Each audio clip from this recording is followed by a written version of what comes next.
you, Joe. Thank you all. Hikari for facilitating this, the Sawyer Seminar for having me. I was really thrilled to be chosen to do this, in part because, as Wendy suggests, from reciting the different things I've worked on, that I really began as a U.S. historian and have kind of migrated, so to speak, into South African history, right? So beginning really by taking on a comparative project, and gradually, as I dug into more South African archives and got to know the historiography of South Africa a bit more thoroughly, I've become completely obsessed with doing South African history and abandoned the notion that I would write a comparative book or project on this. Nevertheless, one of the reasons I was very excited about participating in the seminar is precisely that I come at it from a very comparative perspective. So one of the graduate students beforehand said, "Oh, you know, you made it possible for a U.S. historian to understand. You referred to the Chicago School of Sociology, but I know about that because I'm really a U.S. historian, not a South African historian." So hopefully that actually suggests, at least to graduate students, I would say, one of the advantages, the hidden advantages of doing comparative work, even if you don't necessarily write in a comparative mode or a comparative voice, which I've sort of abandoned at this point. It's too difficult, essentially, when it comes to writing. So,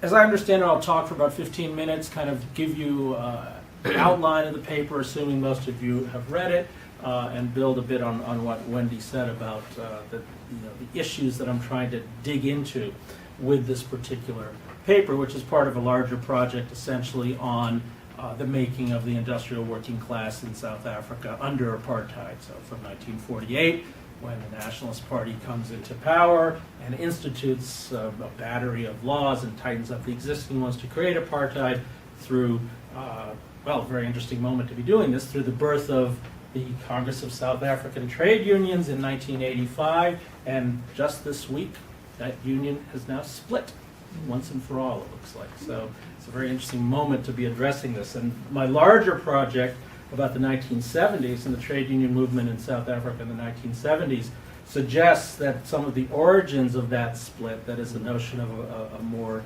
shop floor, bottom-up, workers-controlled, syndicalist, whatever term you want to use, workers' movement that grew out of these strikes in 1973 and was dismissed by the Communist Party, amongst others, as economistic workerism, as they called it.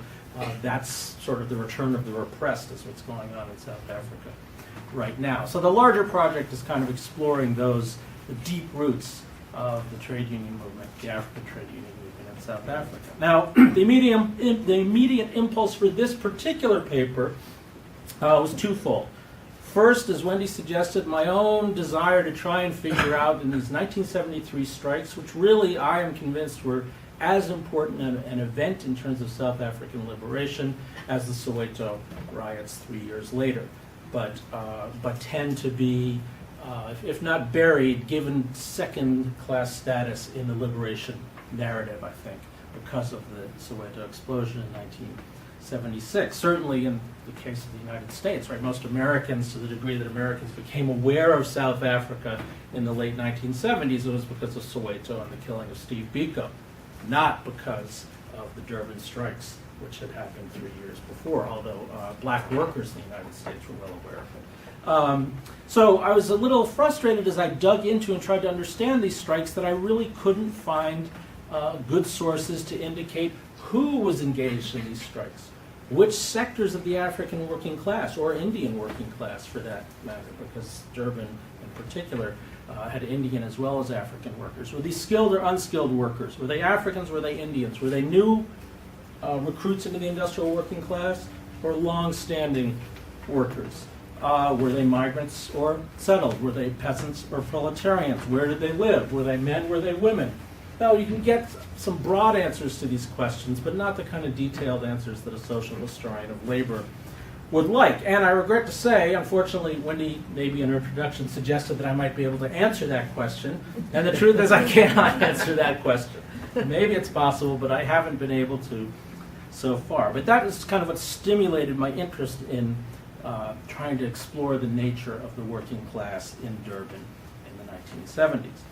But secondly, my sense from what I was beginning to learn about the labor history of Durban in particular, that one of the most influential books in history, social science, and African studies, which is Mahmoud Mamdani's Citizen and Subject, profoundly influential in African studies across numerous fields, and a very, very important book.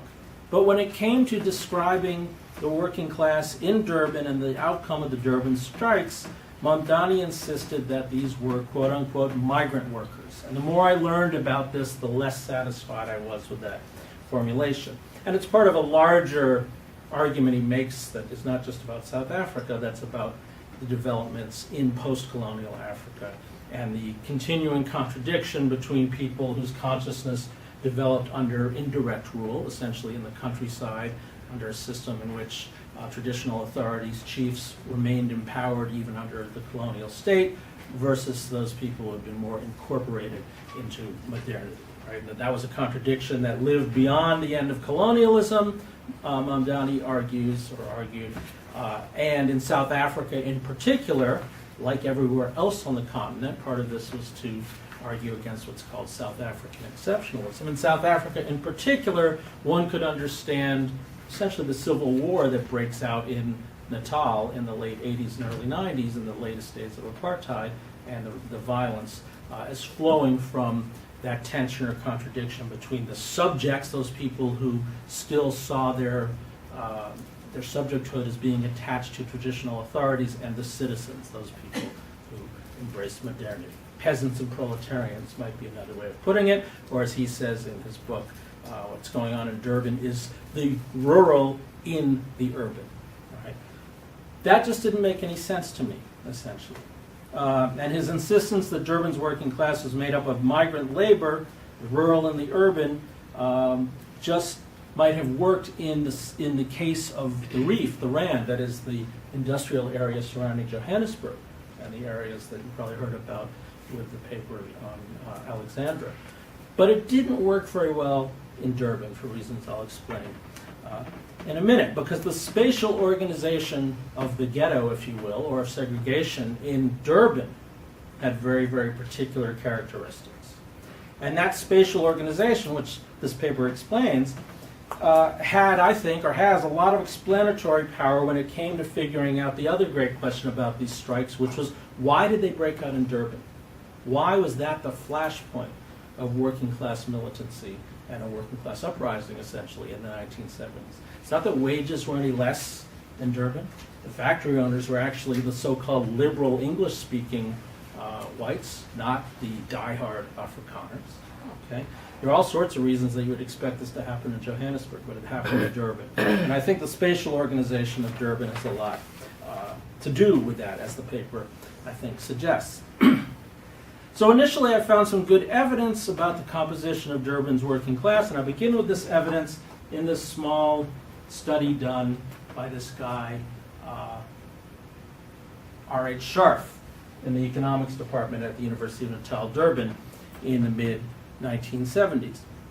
And can you all see that? So, and that's where I began, and that's sort of what led me down this path. And I thought that Scharf's evidence showed, for instance, what he did was, so when African workers would come into so-called white Durban or into urban industrial areas, they'd essentially have a card, a temporary passport in a way, that was filed with the Labor Bureau, in this case with the Port Natal Administration Bureau, PNAB, which oversaw what was called influx control, right?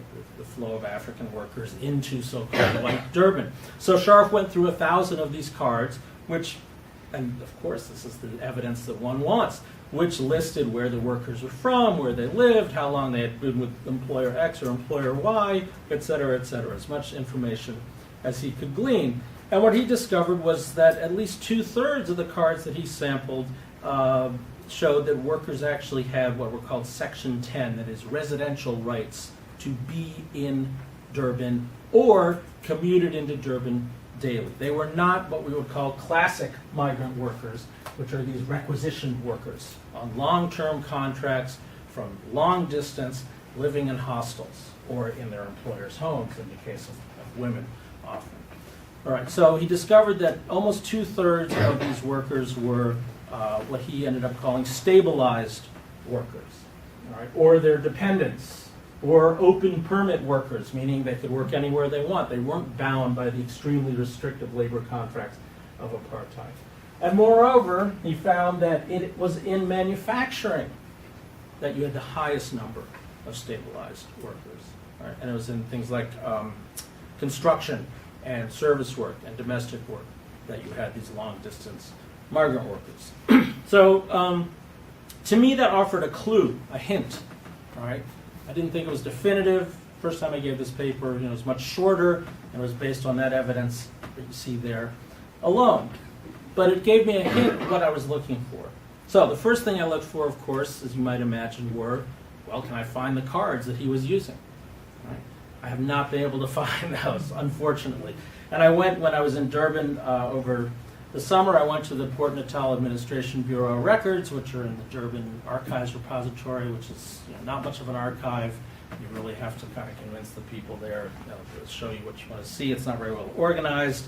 So the cards may be there, but I looked pretty thoroughly. I couldn't find them. But I did find some quantitative and qualitative data, which I do present in the paper, that I think shed some light on the question of labor recruitment in Durban. In particular, the quantitative data, I was able to find these kind of sheets that were filled out by bureaucrats, apartheid bureaucrats working for the Port Natal Administration Board, breaking down workers by essentially those who were hired locally on short-term contracts and those who were this more traditional long-term contract or requisitioned labor. All right? And I was able to go through, if not systematically, about a 15-month period here that I thought showed pretty clearly, and again, I should have broken it down, I just didn't have time, into different categories, but the gap is even greater in manufacturing in particular. Pretty clear that it is these settled workers that are kind of the majority, and it was also good qualitative evidence that I present in the paper that showed that employers much preferred these. Okay. The second thing I did was I took a much closer look than I had before at the urban geography of Durban. Right, what did Durban actually look like physically? How was the space organized? And where did whites, Indians, Africans live? And how did that change over time? These are questions that Mamdani doesn't especially ask, in part because he's talking about Durban in rather abstract terms to fit a larger theory that he develops. So I decided to sort of help you guys looking at the space here. The most important thing, as I argue in the paper, about Durban is that it is where the territorial segregation of what was called Grand Apartheid, right, the division of the actual physical territory of the land of South Africa into so-called black and white areas, and by the 1970s, the creation of this sort of ersatz independence for the homelands or the Bantustans, namely KwaZulu in particular, which is one of the most significant of these homelands or Bantustans. This was the apartheid government's attempt to respond to international criticism by creating these fake decolonized or post-colonial African nations, which, however, still remain entirely dependent on Pretoria, on the white South African government. For those of you who know or remember this from the 1970s, this was a key ideological and material weapon in late apartheid's arsenal. But Durban is where that system, which went way back, of course, to the division of South Africa into the so-called native territories under indirect rule, as Mamdani argues, Durban is where that system met urban segregation in the most profound and directly interstitial way. Right? And that's what I thought was most important about Durban.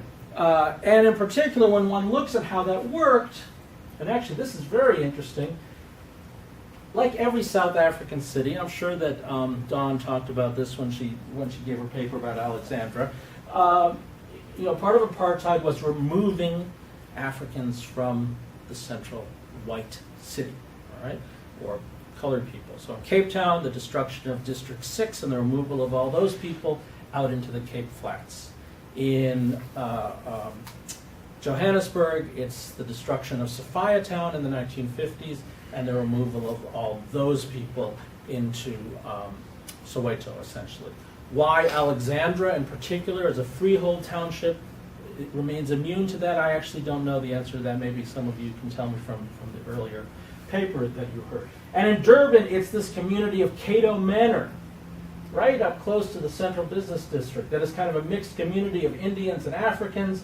And after 1950, with the Group Areas Act of Apartheid, forced removals out of the city from Cato Manor are the order of the day. Now, as an aside, it's amazing how little has been written about this in South African history.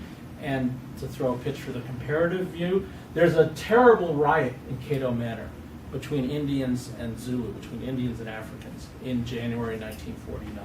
I mean, bloody, deadly riot. That becomes the excuse, right, for the removal. These people are killing each other, so social order in the city requires us to segregate Indians and Africans, not just Africans and whites. And so I'd be very curious if very few people have written about this in South African history, in part because it's sort of a no-go area, because the ANC historiography is unity between Indians and Africans. And no one's really written about it comparatively. I'm sure you could do a very nice comparative project comparing these riots to any sort of urban conflict in the United States. But the point being here that the African people who were removed from Cato Manor in the late 50s and early 60s, where do they go? They go to Umlazi and KwaMashu. And Umlazi and KwaMashu by the 1970s are being incorporated into KwaZulu. So this isn't like Soweto, which is not part of a homeland. Okay?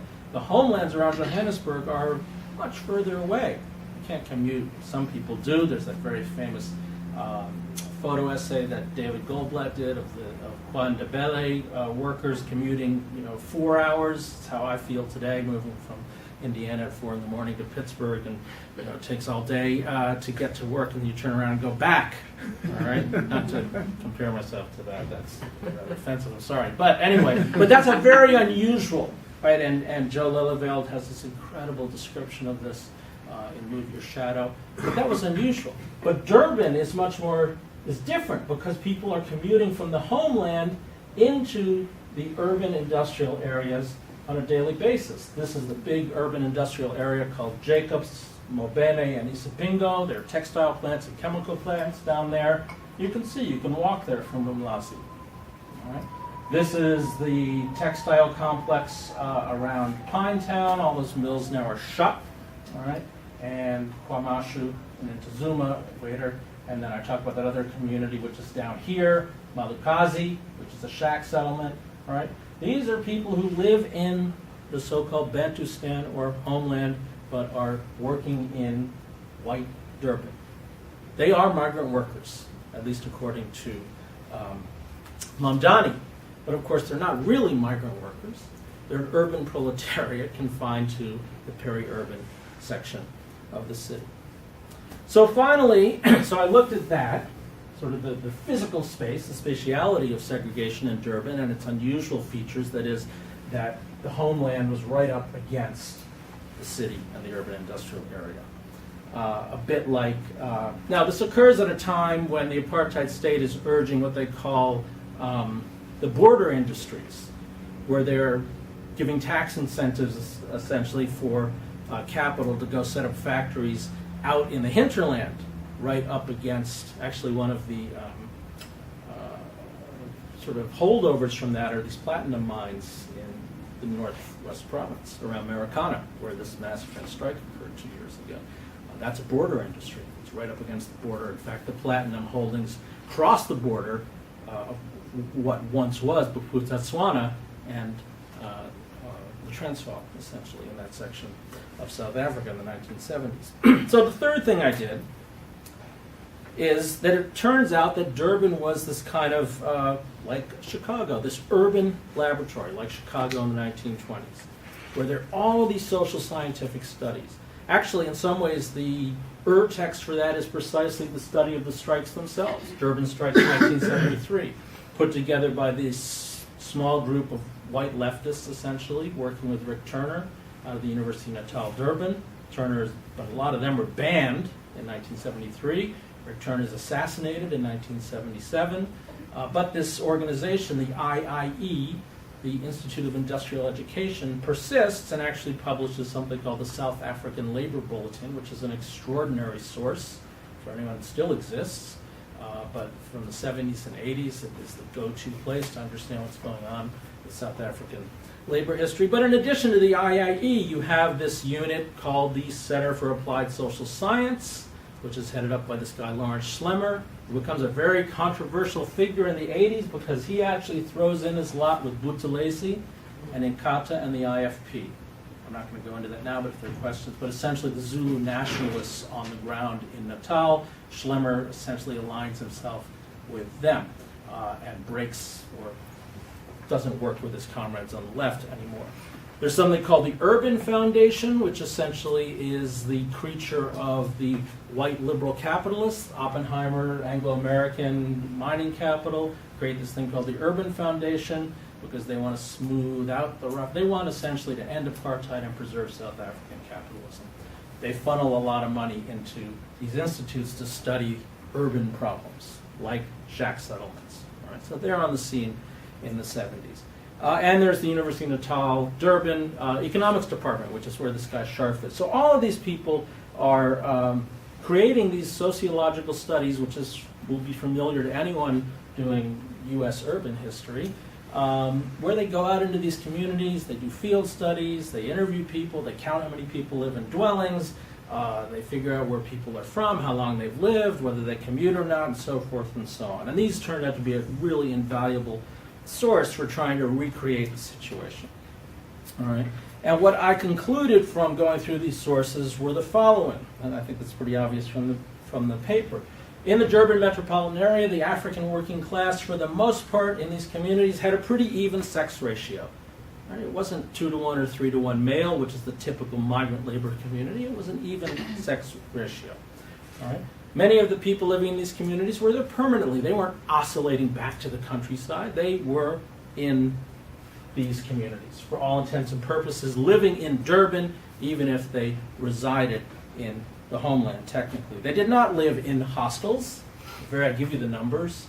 Very, very small percentage of people. So in KwaMashu, they're, by official count, 150,000 people. It could be twice that. And there are 17,000 people living in these single-sex hostels. And that's an exact, relatively exact count. And moreover, to the degree that there was a hostel built in the late 1970s, this today is the Kranskloof hostel. Right? This was built to accommodate all those shack dwellers living in that freehold area of Claremont in the mid to late 1970s. And this becomes the epicenter of a women-led textile strike in 1982 and 1983, which I don't discuss in the paper because I do this somewhere else. But unfortunately, I have not been able to find a social scientific study of what this community looked like in 1979 or 1983 or 1985. No one's going in there, as far as I can tell, to interview people. So the best details I have of what life is like inside that hostel and how the people who live there imagine themselves as workers is a couple of court cases where the women who are working as textile mills and living in Kranskloof hostel are filing affidavits. That's a different paper, but it's if you're going to ask me, well, this all sounds very interesting, but this is rather sociological. What about the actual people who are involved?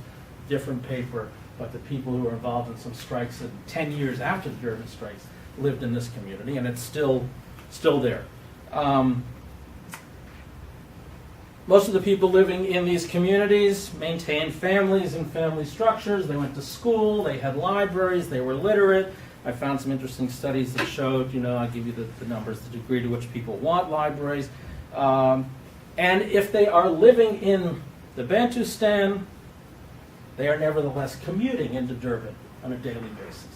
This, I thought, was a very useful set of numbers taken from the South African Institute of Race Relations, I believe, which indicates that it's in KwaZulu in particular that this system of commuting grows and outstrips the number of migrants. And that's because of the proximity of the urban industrial area to the physical homeland. That's unique in the structure of these Bantustans by the late 1970s. And again, here's the number, large numbers of daily commuters, right? So I thought that was very important as well. In short, I concluded and again, you may want to debate this as we discuss this, that the working class of Durban was a proletarianized and urbanized group of people, even if they might have retained a kind of romantic or nostalgic attachment to their old lives in the countryside, even if some of them did still own property there. When interviewed, this was something that did not figure very much, if at all, in their long-term vision of their life course, unless it was maybe sort of a nest egg for retirement down the line. Right. Mamdani contrasts two forms of governance in South Africa, the so-called decentralized despotism embodied in the homelands and indirect rule. And again, I'm not disputing his model. I think it's an excellent model for understanding post-colonial African conflicts. I just don't think it works in Durban. He contrasts that with the centralized despotism of urban segregation, which constituted South African urban life, subjects and citizens locked in bloody conflict in the late 1980s and early 1990s. But essentially in the paper I'm trying to argue that in Durban, these two worlds, the country and the city, the subject and the citizen, the homelands and urban segregation, didn't just operate as sort of part of a national political economy, which apartheid was based on, that is that social reproduction would take place back in the Bantustan, right, while production was taking place with exploited African labor in the industrial heartland of the country, but rather these two systems were directly twinned in the urban industrial complex of a segregated space in Durban. As I suggest with one final analogy, it would be as if you had the maquiladoras on the El Paso side of the border, workers commuting daily. Well, we could have this. This could be immigration reform. Mexican workers crossing into the United States on a daily basis to work in factories on the American side and then returning to their communities in Juarez, or what's the city? Yeah, Juarez on the other side of El Paso, or Nogales on the other side, daily. All right, that would be the analogy for what Durban looks like. It's the urban in the rural rather than the reverse. So I'll be curious. Again, this is provisional. This is an argument I've built up over time. I'm happy to hear whether you're convinced by it. I'm very interested in the Russian angle and evidence that many of you have at Gali from Israel that might cast light on this. So thank you very much.